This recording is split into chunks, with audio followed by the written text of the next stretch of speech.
Good morning everyone.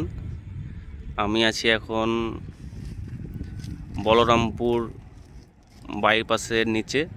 তো এটা হচ্ছে প্লটিং জমি, ঠিক আছে। তো এইগুলোতে অনেক পানি জমেছিল, তো লোকে মাছও ধরে, জাল পেতে রেখেছে ওই সামনে। আমি তো ওই দিক দিয়ে যেতে পারছি না, জল আছে। এই যে ভ্যাট ফুল হয়েছে, আপনারা দেখতেই পাচ্ছেন। এটাকে কি ফুল বলে আমি নিজে, ওই কলমির ফুল বলে, মানে এটা কলমির শাক, এটা কলমির ফুল।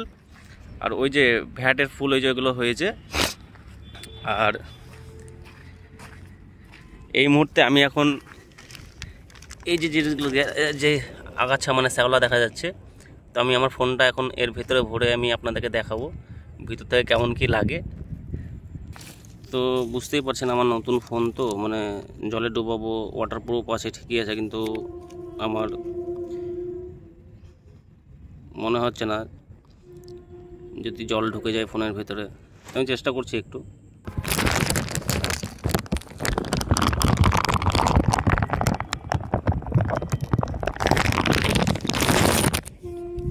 তো আমি ফোনটা কিছু সেকেন্ডের জন্য প্লাস্টিকের ভেতর দিয়ে ভরে আমি ডুবিয়েছিলাম। তো আমিও জানি না ভিডিওটা কেমন হয়েছে, দেখি।